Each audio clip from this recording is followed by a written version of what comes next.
Film ini diawali dengan sebuah bis yang mengantarkan seorang wanita bernama Maya ke sebuah panti jompo. Buat yang belum tahu, panti jompo itu kayak panti asuhan, tapi isinya orang tua semua. Ternyata Maya datang ke sini untuk melamar ingin menjadi seorang perawat. Ini semua ia lakukan hanya demi mendapatkan sesuap nasi slur. Perawat senior yang bernama Gendis mengatakan jika menjadi perawat itu susah, apalagi merawat orang tua yang udah sakit-sakitan. Jadi Gendis mempersilahkan Maya untuk pulang kembali. Tapi Maya ini benar-benar ingin menjadi perawat di panti ini. Ia juga senang bisa merawat orang lain. Sehingga Elena, pemilik panti ini, menerima Maya sebagai perawat di panti jomponya. Elena mengatakan, mulai saat ini Maya harus memakai seragam yang telah disediakan. Dan rambutnya harus selalu ditutup agar tetap steril. Dan Maya tinggal di kamar nomor 5. Di depan pintu kamar nomor 5, ia melihat melalui lubang kunci ada seorang perawat di dalam kamar itu. Ia pun dikejutkan dengan suara lonceng yang entah siapa pelakunya. Setelah masuk ke dalam kamar, ia melihat jika perawat tadi sudah tidak ada di dalam kamar ini. Ia pun mendengarkan suara ketukan di dalam lemari. Ini seragam kamu. Tiba-tiba Gendis datang dan memberikan seragam untuk Maya. Dan dengan juteknya, Gendis menyuruh Maya untuk pergi ke ruang 8. Maya bertanya, apakah ada perawat lagi selain mereka berdua? Gendis tidak menjawab dan segera pergi. Setelah itu Maya segera ke ruang 8. Ia diperintahkan untuk mengecek infusnya Oma. Tiba-tiba, si Oma ini ngamuk sambil mengatakan, "Selamatkan saya." Gendis mengatakan kalau Maya takut, Maya masih bisa pergi dari panti ini. Tak lama dari itu, datanglah dokter Sean yang segera mengobati Oma, sehingga Oma merasa mendingan. Setelah berkenalan, ternyata dokter Sean adalah dokter yang sering merawat di panti ini. Setelah itu, Maya pun diajak keliling-keliling oleh Elena agar bisa berbaur dengan lingkungan panti ini. Malam harinya, cuaca di luar pun dordar gelap, dan terlihat Maya sedang tidur. Ketika sedang enak-enaknya tidur, Maya malah terbangun gara-gara suara ketukan di dalam lemari. Dan setelah dicek, Maya tidak menemukan apa-apa. Ketika duduk di kasur, ia pun melihat di cermin, ada seorang perawat lain yang ada di kamarnya. Dan tiba-tiba, perawat itu menghilang. Dan ternyata semua kejadian tadi cuma mimpinya aja, slur. Karena kesiangan, ia segera bergegas untuk bekerja. Di lorong, Maya bertemu dengan Oma. Oma terlihat sudah berdiri, bahkan bisa berjalan. Ia pun segera bergegas kembali karena sudah terlambat. Betapa ruasnya Maya ketika melihat Oma sudah meninggal. Padahal baru beberapa menit yang lalu, ia melihat Oma masih bagja, sehat, walafiat. Setelah itu ia disuruh memandikan jasadnya Oma.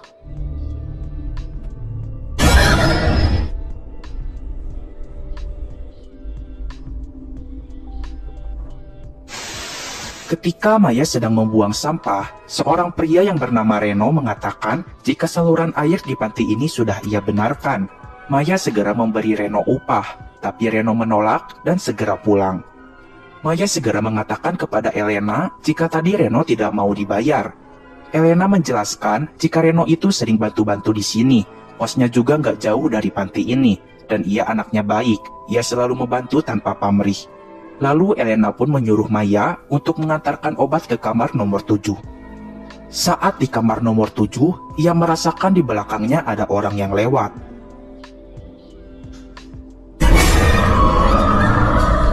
Tiba-tiba si Gendis datang dan menyuruh Maya untuk membuang sampah medis yang ada di kamar ini. Maya salah, seharusnya sampah medis bukan dibuang di situ. Maya meminta maaf dan lain kali ia tidak akan membuat kesalahan lagi. Lain kali kamu belum tentu masih ada di sini, ucap Gendis. Maya bertanya jika ia salah apa, kenapa Gendis tidak suka padanya. Gendis tidak mau berdebat dan menyuruh Maya lagi untuk mengajak kakek di kamar nomor 9 berjalan-jalan ke taman.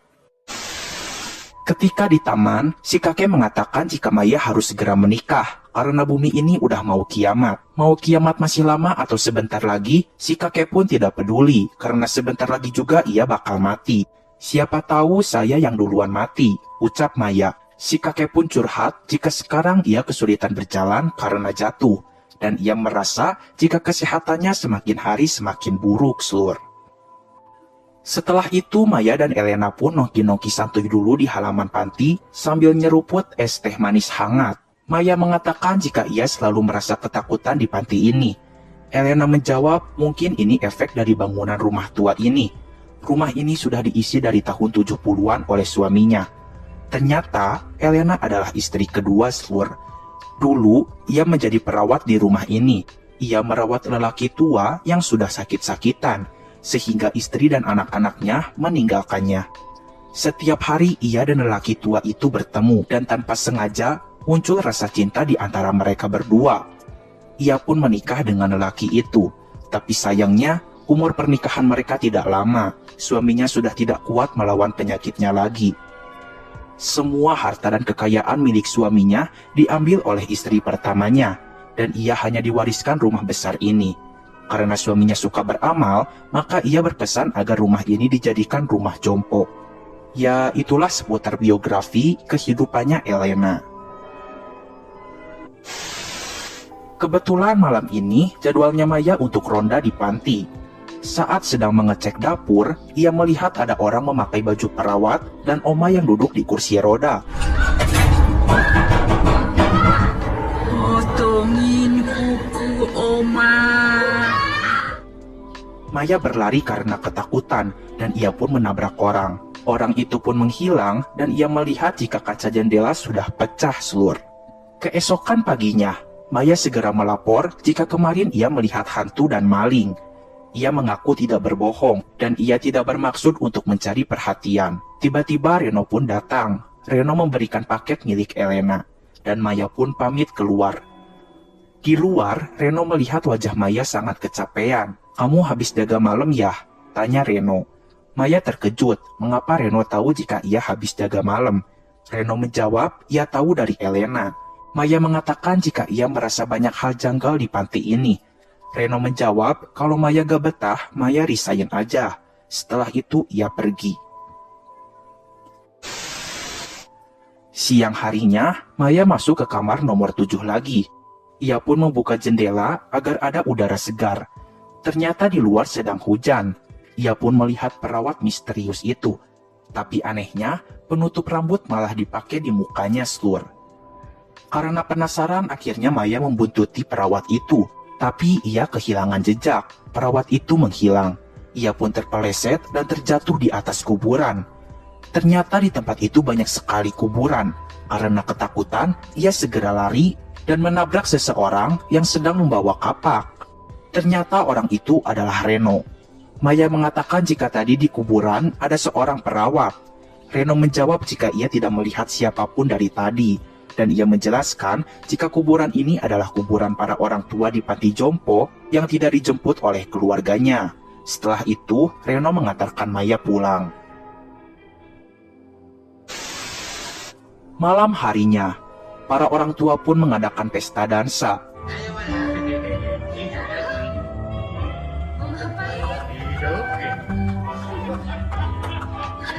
Si kakek pun mengajak Reno agar berdansa dengan Maya.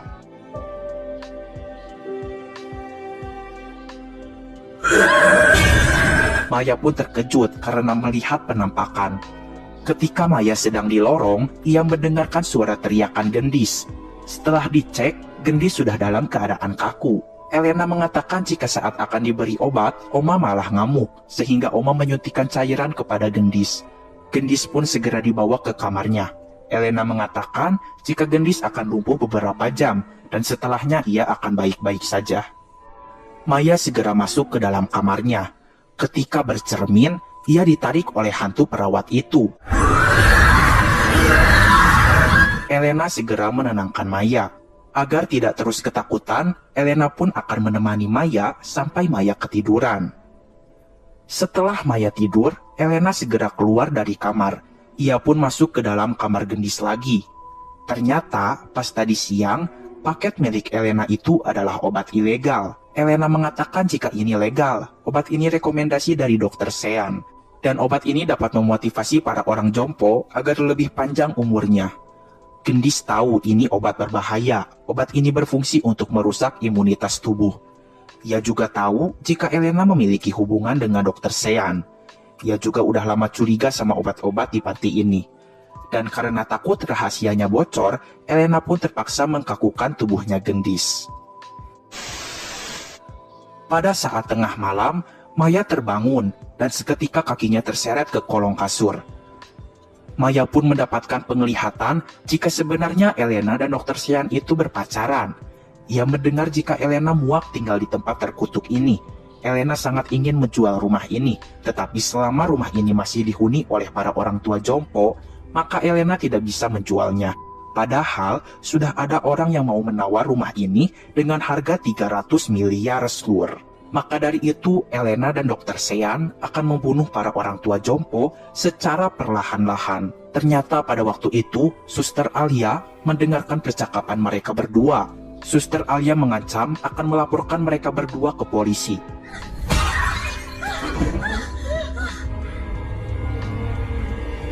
Dengan sangat marah, Dr. Sean pun memasukkan wajah Suster Alia ke dalam air keras, sehingga wajahnya pun rusak dan nyawanya pun melayang. Dan inilah alasan mengapa hantu perawat itu memakai penutup rambut di wajahnya slur. Agar tidak membuat jejak, Elena mempunyai sebuah tempat untuk menyembunyikan mayatnya Alia. Tempat itu adalah kamar nomor 5 yang tepatnya berada di bawah kasur. Ada sebuah lemari kecil di sana. Agar tidak menimbulkan aroma busuk, mayatnya Alia pun disuntikan cairan oleh Dr. Sean. Sesadarnya, ia segera berusaha membongkar lemari yang berada di bawah kasurnya. Dan benar saja, ia menemukan mayatnya Suster Alia. Keesokan paginya, saat berada di dapur, ia harus pura-pura tidak tahu jika Elena itu psikopat. Maya bertanya, Gendis ada di mana? Elena menjawab, mungkin masih di kamarnya. Elena pun melarang Maya untuk membangunkan Gendis, biarkan ia saja yang membangunkannya. Elena pun masuk ke dalam kamar Gendis kembali. Tiba-tiba, dengan sangat boloho, si Gendis malah berusaha melawan Elena.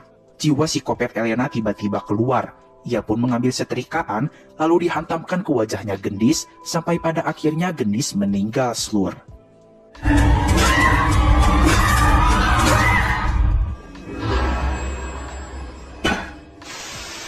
Dr. Sean datang menghampiri Elena, dan tanpa sengaja, Maya melihat jika Gendis sudah mati dibunuh oleh Elena. Ketika Maya sedang mengemasi baju-bajunya untuk keluar dari panti ini, tiba-tiba Elena datang. Ia mengatakan jika sudah berbelas-belas tahun ia menemani si lelaki tua itu, tetapi semua kekayaannya diberikan kepada istri yang telah membuangnya. Dan ia hanya diwarisi bangunan tua ini yang dijadikan panti jompo. Ia merasa tempat ini tempat kutukan. Ia tidak bisa menjual rumah ini jika masih dihuni oleh para orang jompo. Dan seharusnya ia sudah kaya raya dan sudah bahagia bersama Dr. Sean. Maya berusaha kabur, namun usahanya gagal. Rambutnya pun ditarik hingga tubuhnya terseret. Setelah itu ia pun diikat di atas kasur. Reno yang berada di depan panti mendengarkan suara teriakannya Maya. Ia segera mencari keberadaannya Maya, dan ia pun pingsan. Reno dibawa ke dalam kamar. Reno pun mulai menjelaskan jika ia adalah pacarnya Alia. Ia curiga, mengapa Alia bisa menghilang di tempat seperti ini. Maka dari itu ia sengaja merusak fasilitas-fasilitas panti, seperti mencabut listrik, memadamkan saluran air, dan sebagainya. Dan ini semua ia lakukan untuk menyelidiki hilangnya Alia. Dan ia pun mempunyai banyak bukti untuk memenjarakan mereka berdua. Tiba-tiba Maya kerasukan arwahnya Alia.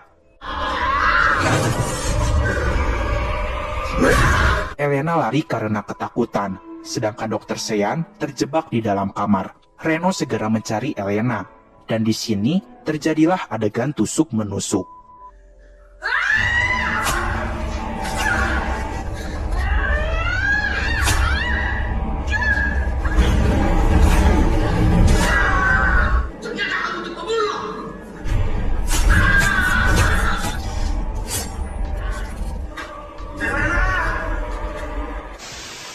Di dalam kamar arwah Alia pun marah karena Dr. Seanlah yang telah membunuhnya. Ia pun mencabut jantungnya Dr. Sean, Lur. Singkat cerita, Elena pun berhasil lolos dari kejarannya Reno.